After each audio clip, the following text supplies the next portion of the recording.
When you need to build up your team to handle the growing chaos at work, use Indeed Sponsored Jobs. It gives your job post the boost it needs to be seen and helps reach people with the right skills, certifications, and more. Spend less time searching and more time actually interviewing candidates who check all your boxes. Listeners of this show will get a $75 sponsored job credit at Indeed.com/podcast. That's Indeed.com/podcast. Terms and conditions apply.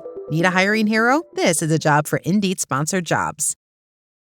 This episode is brought to you by Perfect Bistro Cat Food. Cats, this ad is for you. Has your human ever called you picky, persnickety, choosy? If so, Perfect Bistro Cat Food is for you. With ingredients like wild-caught tuna and pasture-raised lamb, tantalizing textures, and delectable flavors that meet even the most discerning cat standards. You're not picky, you're just perfectionists. Perfect Bistro, mealtime perfection for every cat. Have your human visit perfectbistro.com. Morning decisions. How about a creamy mocha frappuccino drink? Or sweet vanilla? Smooth caramel maybe? Or a white chocolate mocha? Whichever you choose, delicious coffee awaits. Find Starbucks Frappuccino drinks wherever you buy your groceries.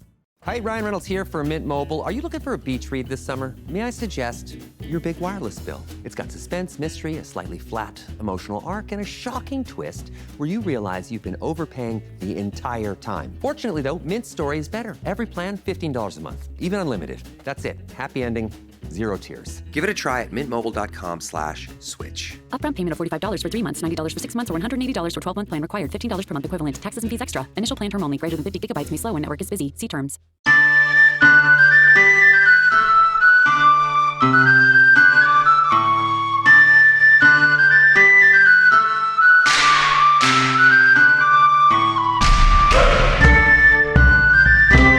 Hey, all you heroes, hawks, crows, rooks, and inquisitors.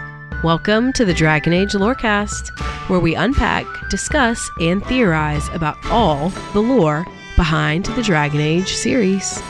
We are so excited to bring you this podcast. Every episode will be covering a different topic in the Dragon Age universe, from character deep dives to exalted marches and elven gods. We'll cover it all. There will be spoilers, and always remember, swooping is bad.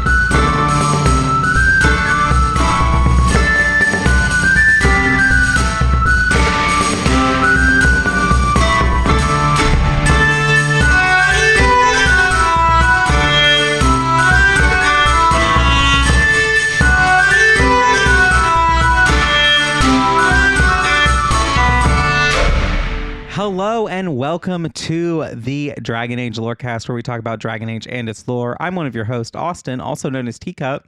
And I'm your other host, Shelby, or She-Cup. And we're back to talk about some Dragon Age, and we are continuing with our Rulers of Thedas series, continuing in the city of, or the country of Nevarra.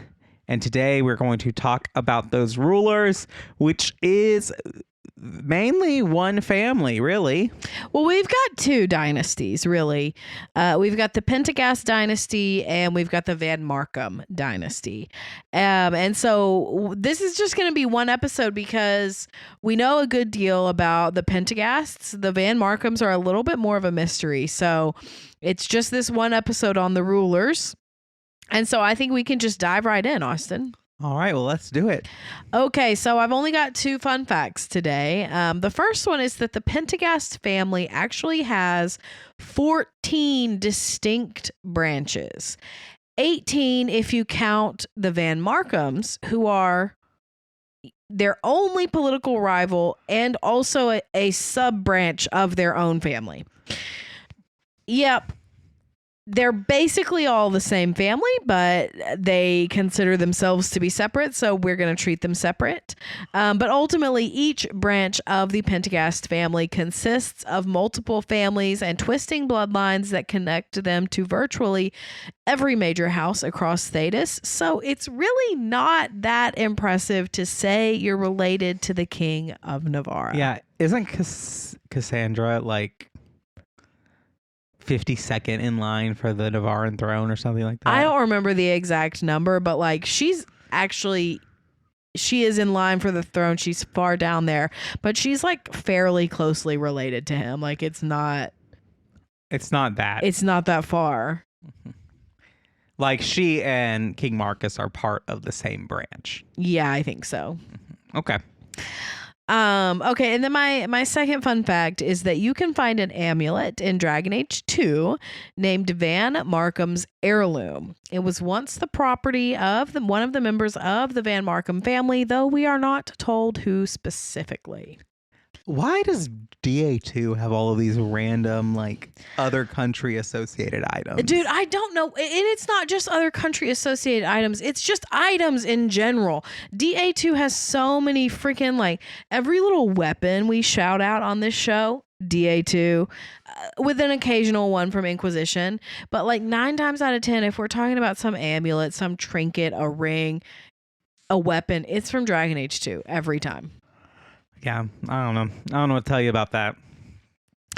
Okay, let's just get into the background of the Pentaghast dynasty. So, as we talked about on last week's episode, the Pentaghast family came from the town of Hunter Fell.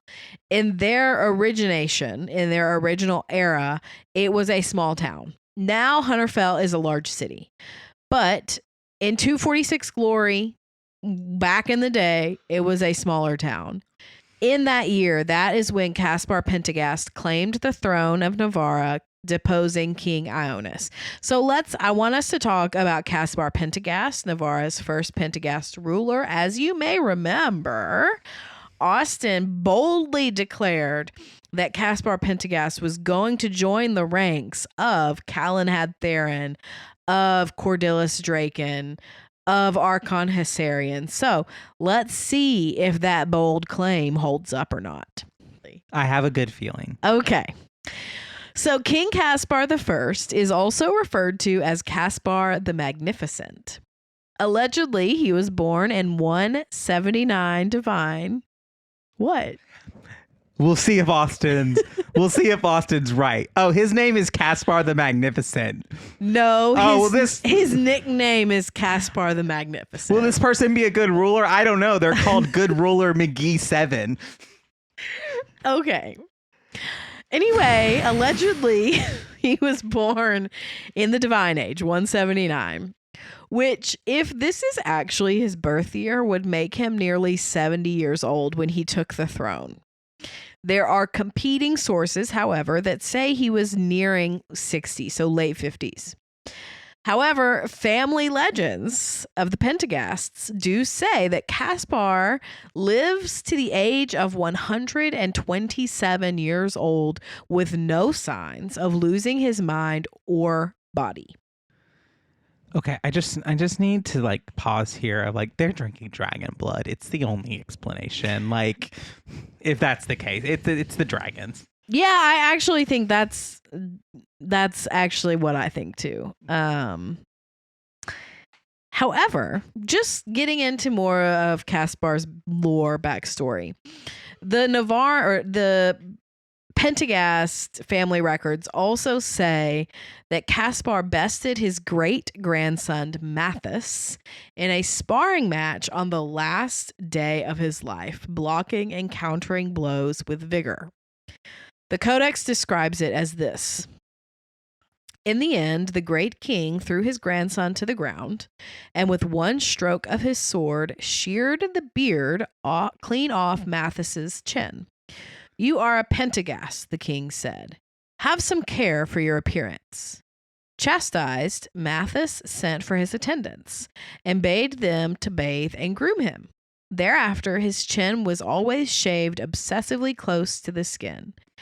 As for the king, he retired to his chambers for his afternoon nap. When it came time for supper, the servants were unable to rouse him. And that is how King Caspar the Magnificent, 60 years the supreme lord of Nevarra, finally set aside his crown. This is 100%. I'm going to assert this is apocryphal. Like, this is a story they tell about, like, this is just the legend. This didn't happen like this. I always say I like to believe that crazy things can happen. So to me, it's real. Okay. We can do that. I like to believe in the unbelievable. I think it's fun. So to me, yeah, sure. Why not? So there are some other things we know about Caspar. We know that he was a ferocious knight and dragon hunter. He would often organize huge dragon hunts with hundreds of knights gathering together from all the noble families to slay a dragon. It's also said that Caspar himself once killed a dragon single-handedly, then had its bones and scales crafted into an armor that the Pentaghasts still own. Okay, I've killed a dragon in Inquisition with no companions, so we're fine. Blinks.gif.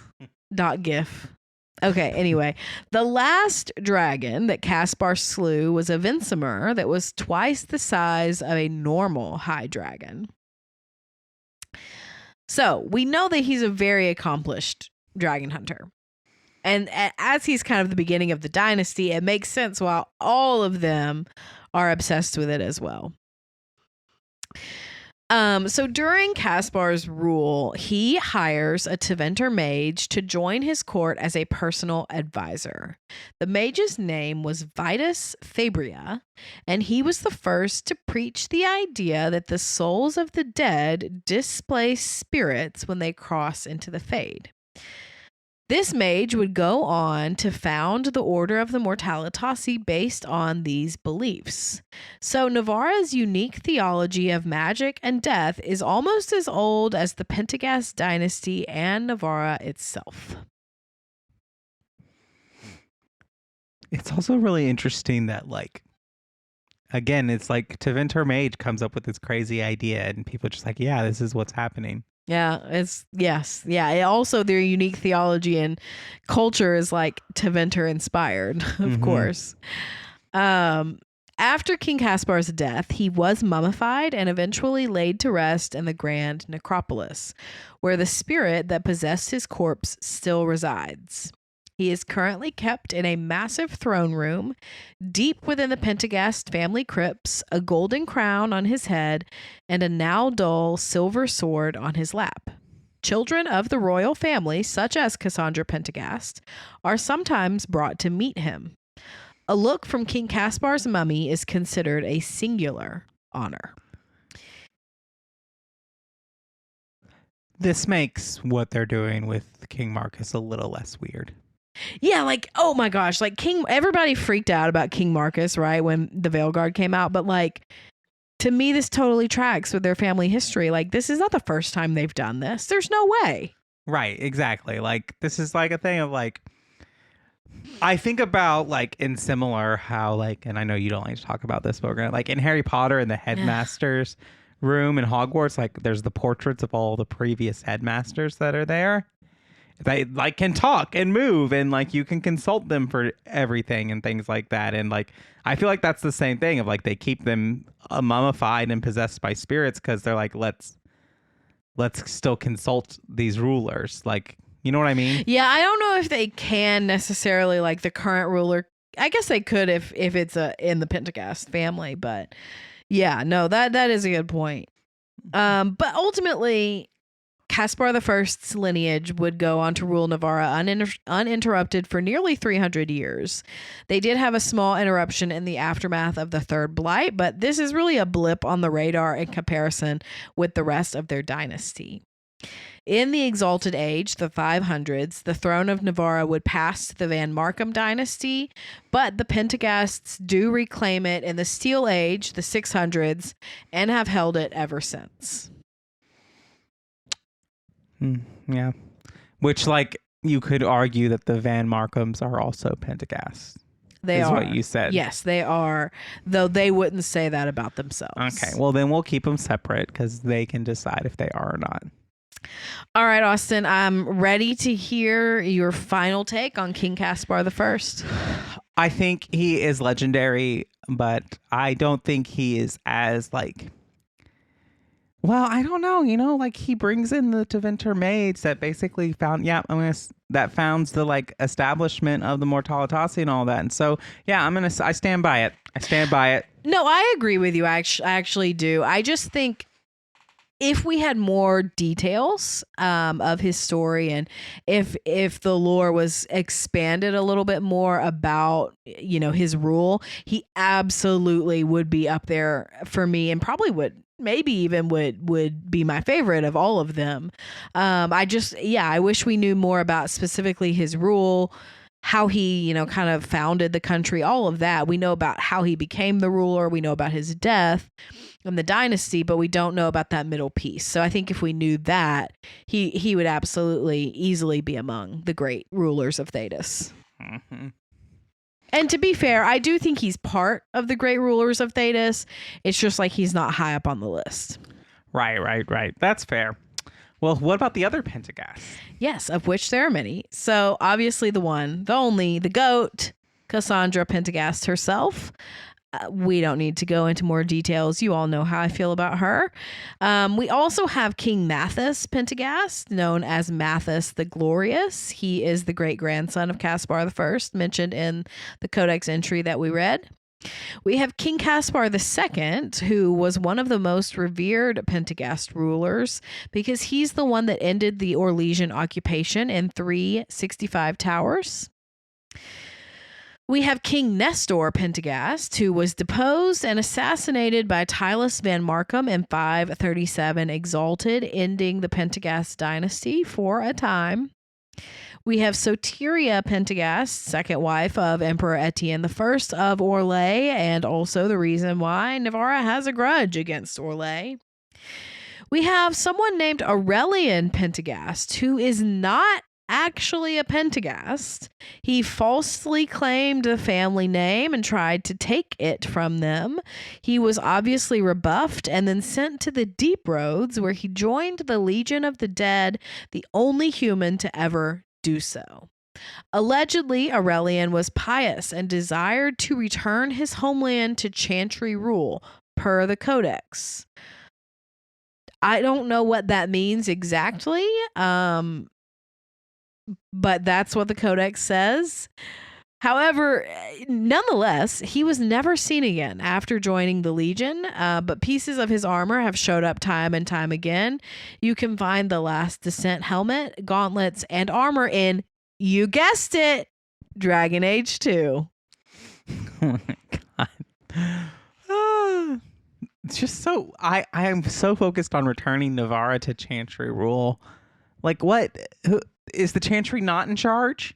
I think what they mean, and this is just me making a guess, but like Nevarra canonically is part of the chantry. Like, yes, full stop. The chantry gives them leeway for their unique theology. And so if I had to guess, what this really means is returning Nevarra to like the orthodox teachings of the chantry. Getting rid of kind of the spirit theology. Kind of like, well, I guess no, there's not really anything. I guess that's probably fair. I just feel like that would be such a like unpopular take. Well, he was exiled. I guess that's fair. We've got a couple more Pentaghasts. We've got King Marcus, who is the current ruler of Nevarra. In DAI, we learned that he was an ailing man of ill health whose advisors were making decisions behind the scenes. And in DAV, we learned that he is actually dead and the advisors are propping him up to keep him ruling. We learned that this is an open secret among the nobility in Nevarra, but they fear letting the secret out throughout the rest of Orlais. Yeah, but Emmerich's just going to blab it to everyone, or I guess he only says it to Morn Watch Rook. Is it only Morn Watch Rook? I think so. I don't know. Anyway, we also have Vestulus Pentaghast, who is the uncle of Cassandra. He is also the prelate of the Mortalitasi and overseer of the Grand Necropolis. And lastly, we have Matthias and Tigana Pentaghast, parents of Cassandra and her brother Anthony. Yeah, we don't like her uncle. Like he's a jerk, right? I wouldn't say that.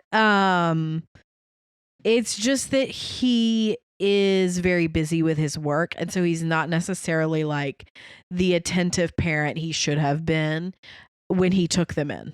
I see, yes. Because Matthias and her parents are killed because they try to rebel against King Marcus. Correct, yeah. Yeah.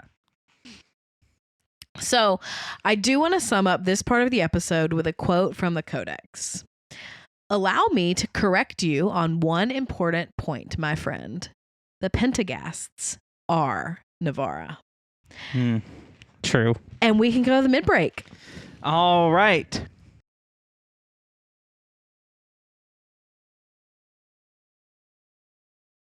I've got this nefarious plan to go around to each of them and secretly tell them all the nasty things you said.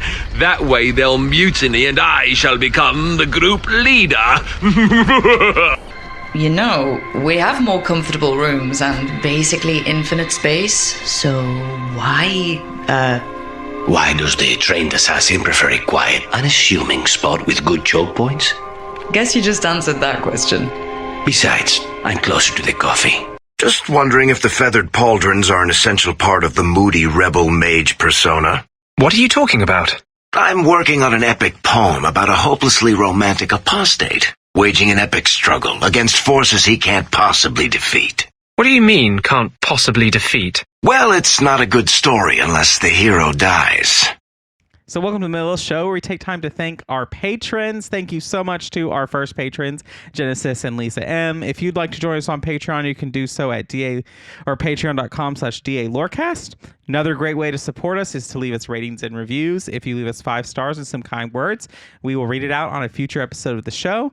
I don't have any to read today, so please get out and leave those comments. And then last but not least, come hang out with us on the Cups Podcasting and More Discord server. It is the best place on the internet. You can find that link in the episode description. Let's get back to it. All right.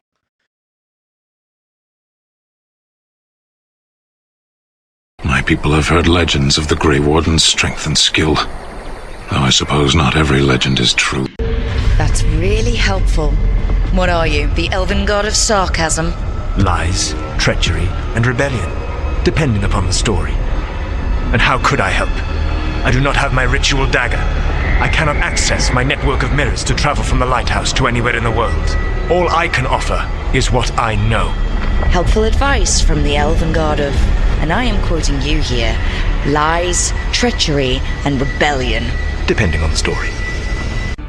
You fear barbarians will swoop down upon you. Yes, swooping is bad. So on this second half of the episode, I do want to talk about the Van Markhams because they are the only competition that the Pentaghasts have in terms of competing for the throne. They have ruled Nevarra, as discussed earlier, but they are decidedly still a rank down from the Pentaghasts. So let's talk about Tylus Van Markham because he's really the progenitor of the dynasty as we know it. He was a hero of the Fourth Blight. He also claims descent from Emperor Cordillus Draken I of Orlais. At the time, the Pentaghasts were deeply unpopular, and so Tylus saw an opportunity, and he decided he was going to seize that opportunity. He rallied the people against their rulers and eventually had King Nestor Pentaghast assassinated, stabbed 16 times while seated on the throne itself. The surviving members of his family fled to Hunterfell immediately. Once Tylus claimed the throne, Nevarra aggressively expanded into Orlais. It's in this era, under the Van Markham dynasty, that they really change from a loose coalition of city-states, like the Free Marches, into a true nation with a distinct culture, like Orlais, Ferelden, and Tevinter. And so I think it's significant that that happens under the Van Markham dynasty instead of under the Pentaghast dynasty. Interesting. In 540 Exalted, a group of Nevarran and Free Marcher knights banded together to repel an Orlesian incursion of mounted chevalier at the fields of Ghislaine. This group would come to be known as the Fallen. Their efforts at the fields helped King Tylus and his forces retreat. This act is remembered in Nevarran history as one that ensured the survival of the young nation of Nevarra. You can find an armor of one of the fallen in, you guessed it, Dragon Age 2. I was reading this and I was like, I bet they have an armor in Dragon Age 2. And then I read it in the thing. I was like, oh my gosh. Yep. Jesus. Yep. So I want to look up what this armor looks like. Look it up. You can keep going. So the Van Markham dynasty is really only made up of 4 rulers, 4 kings. The final king of the Van Markham dynasty married his daughter to the head of the Pentaghast family, and so the 2 dynasties merged and the Pentaghasts officially took power once again. By 940 Dragon, the 2 branches of the family openly vie against one another to succeed the aging/dead King Marcus. Though it should be said that there are many Nevarrans, including nobility, who believe that it is time for both the Pentaghasts and the Van Markhams to step aside to make way for a new ruling dynasty. You know, I kind of feel it, like, in the sense of, like, I could see a lot of Nevarran nobility and, like, other people being like, you know what? Like, you all act like you are the only nobles that matter. Mm-hmm. And, like, that's just not true. And, like, they're the same family. Like, I would be one of those nobles. Like, you're not different families. You're the same family. Right. You are the same. 2 sides of the same coin. But yeah, I do think it's interesting that they just really think that they just like come to power in a time where they think they can come in from the 4th Blight, and this person's like, oh, I can do better than this Pentaghast ruler, and I can lead us to greatness. And really, like, this first, like, Tylus is a hero of the 4th Blight, and he leads them on this conquest, but it's not. I think it's a good example of, like, you have to understand, like, how to sustainably expand your country, which I think is something Orlais really does know, because they use marriage and diplomacy to expand their country before they use conquest, because they know that that's more sustainable. Yes.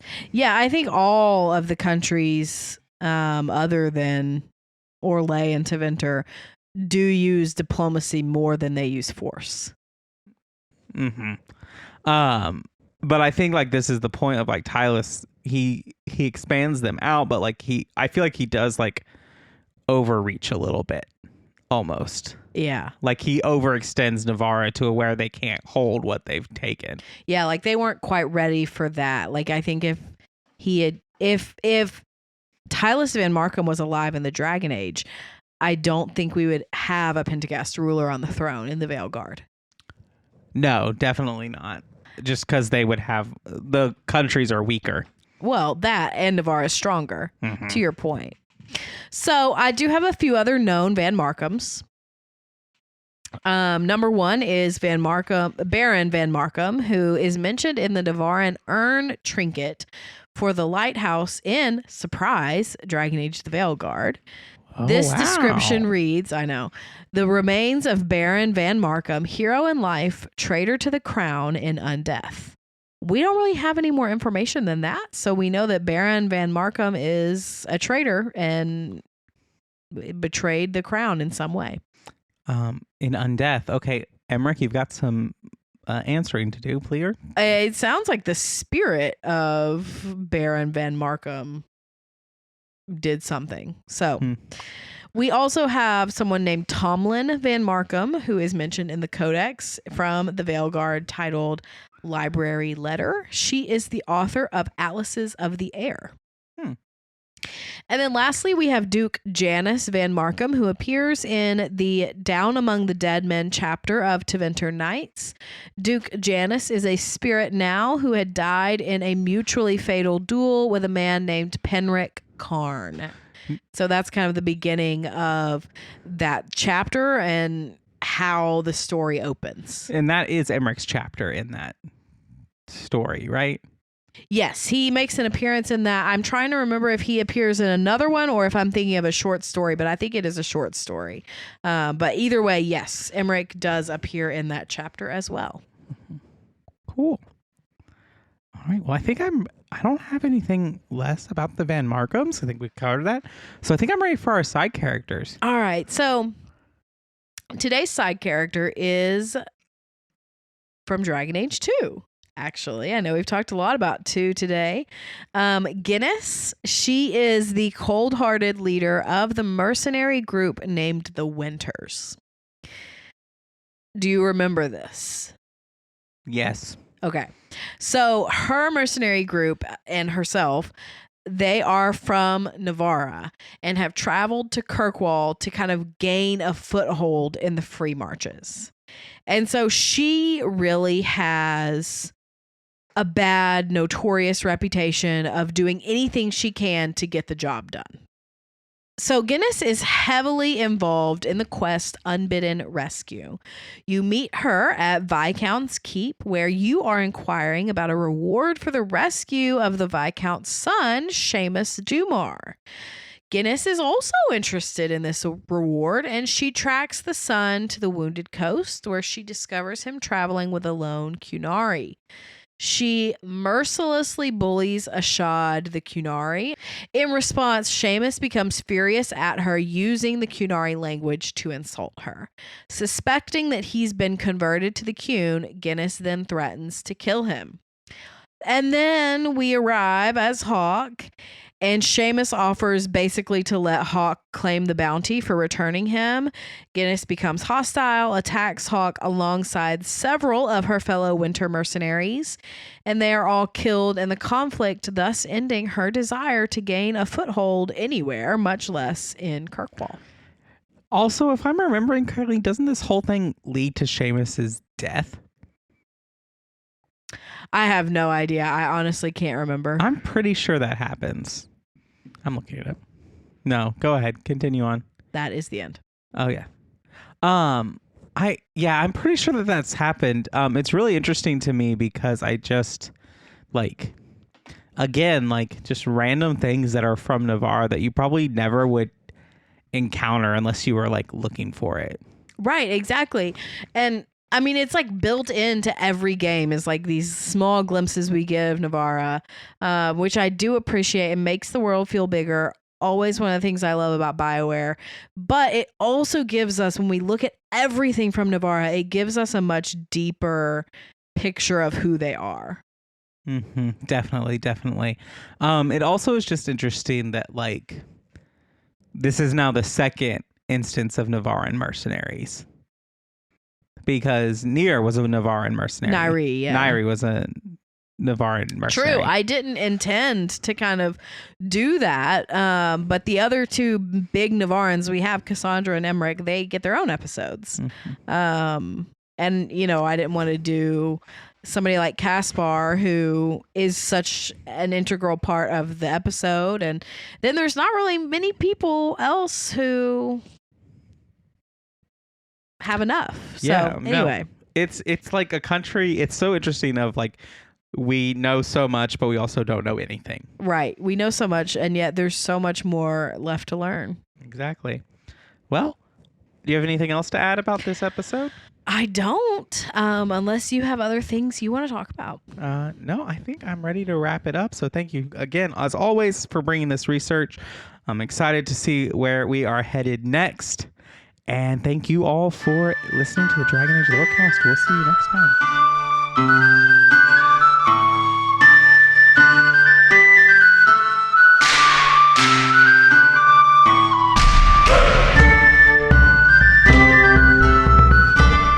Thanks for listening to the Dragon Age Lorecast. If you have any lore questions, topics to cover, or side character suggestions, join the Cups Podcasting and More Discord server. It's the best place on the internet. You can also support the podcast financially and ensure its continuation by joining our Patreon at patreon.com/DALorecast. If you enjoyed the show or learned something new today, please subscribe, leave us a review or comment, or join the Patreon. The Dragon Age Lorecast is part of the Robots Radio podcasting network. If you enjoyed our intro or outro music, give a big shout out to Pipeman Studios. Until next time, look to the sky, the dawn will come.